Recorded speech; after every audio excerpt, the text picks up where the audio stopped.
ರಾಜ್ಯ ಕಾಂಗ್ರೆಸ್ನಲ್ಲಿ ನಾಯಕತ್ವ ಬದಲಾವಣೆಯ ಗುಸುಗುಸು ಜೋರಾಗಿದೆ. ಈ ಮಧ್ಯ ಇವತ್ತು ಉಪಮುಖ್ಯಮಂತ್ರಿ ಡಿಕೆ ಶಿವಕುಮಾರ್ ಅವರು ದೆಹಲಿಗೆ ದೌಡಾಯಿಸಿದ್ದಾರೆ. ಶತಾಯಗತಾಯ ಸಿಎಂ ಪಟ್ಟಕ್ಕೆ ಇರಲೇಬೇಕೆಂಬ ಹಠಕ್ಕೆ ಬಿದ್ದಿರುವ ಡಿಕೆಶಿ ಈ ಬಾರಿ ನೇರವಾಗಿ ಸೋನಿಯಾ ಗಾಂಧಿ ಅವರನ್ನೇ ಭೇಟಿಯಾಗಿ ತಮ್ಮ ಮನದಾಳದ ಮಾತುಗಳನ್ನು ಬಿಚ್ಚಿಡಲು ಸಜ್ಜಾಗಿದ್ದಾರೆ ಎನ್ನಲಾಗ್ತದೆ.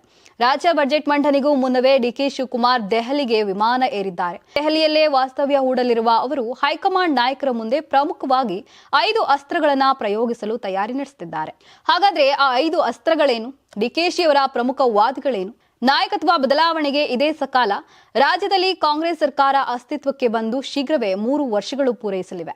ಲೋಕಲ್ ಎಲೆಕ್ಷನ್ಗಳು ಹತ್ತಿರ ಬರ್ತಿವೆ. ಹೀಗಾಗಿ ನಾಯಕತ್ವ ಬದಲಾವಣೆಗೆ ಮತ್ತು ಸಿಎಂ ಸ್ಥಾನಕ್ಕೆ ತಮ್ಮನ್ನ ಪರಿಗಣಿಸಲು ಇದೇ ಸುಸಮಯ ಎಂಬ ವಾದವನ್ನ ಡಿಕೆಶಿ ಮಂಡಿಸಲಿದ್ದಾರೆ ಎನ್ನಲಾಗ್ತದೆ. ರಾಜ್ಯದಲ್ಲಿ ಪಕ್ಷ ಸೊರಗಿದ್ದಾಗ ಕೆಪಿಸಿಸಿಗೆ ಹೊಸ ವರ್ಚಸ್ಸು ತಂದಿದ್ದೇನೆ. ನನ್ನ ನೇತೃತ್ವದಲ್ಲಿ 136 ಸ್ಥಾನಗಳನ್ನು ಗೆಲ್ಲಿಸಿ ಪಕ್ಷದ ಬದ್ಧತೆಗಾಗಿ ಹಗಲಿರುಳು ಶ್ರಮಿಸಿದ್ದೇನೆ.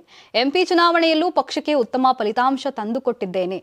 ಸ್ವಪಕ್ಷೀಯರ ತಂತ್ರಗಳ ನಡುವೆಯೂ ನನ್ನ ಪಕ್ಷ ನಿಷ್ಠೆ ಬದಲಾಗಿಲ್ಲ ಎಂದು ಸೋನಿಯಾ ಗಾಂಧಿ ಮುಂದೆ ಡಿಕೆಶಿ ಅವಹಾಲು ತೋಡಿಕೊಳ್ಳಲಿದ್ದಾರೆ ಎಂದು ಹೇಳಲಾಗ್ತಿದೆ. ಹೈಕಮಾಂಡ್ನ ಮೌನದಿಂದಲೇ ರಾಜ್ಯ ನಾಯಕರಲ್ಲಿ ಮತ್ತು ಕಾರ್ಯಕರ್ತರಲ್ಲಿ ಗೊಂದಲಗಳು ಸೃಷ್ಟಿಯಾಗ್ತಿವೆ.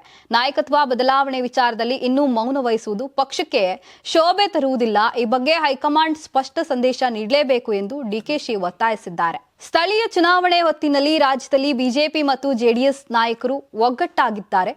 ಈ ಸಂದರ್ಭದಲ್ಲಿ ಪ್ರಬಲ ಸಮುದಾಯಗಳು ನನ್ನ ಪರವಾಗಿವೆ. ಮುಂಬರುವ ಸವಾಲುಗಳನ್ನು ಎದುರಿಸಲು ನಾಯಕತ್ವ ಬದಲಾವಣೆ ಅನಿವಾರ್ಯ ಎಂಬುದನ್ನು ಮನವರಿಕೆ ಮಾಡಿಕೊಡಲಿದ್ದಾರೆ.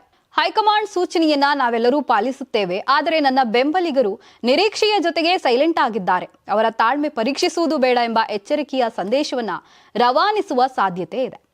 ಒಟ್ಟಿನಲ್ಲಿ ರಾಜಕಾರಣದ ಗಮನ ಈಗ ದೆಹಲಿಯತ್ತ ನೆಟ್ಟಿದೆ. ಡಿಕೆ ಶಿವಕುಮಾರ್ ಅವರ ಈ ದೆಹಲಿ ಯಾತ್ರೆ ಮತ್ತು ಸೋನಿಯಾ ಗಾಂಧಿಯವರ ಭೇಟಿ ಕರ್ನಾಟಕದ ಮುಖ್ಯಮಂತ್ರಿ ಕುರ್ಚಿ ಬದಲಾವಣೆಗೆ ಮುನ್ನುಡಿ ಬರೆಯಲಿದೆಯೇ ಎಂಬುದನ್ನು ಕಾದು ನೋಡಬೇಕಿದೆ.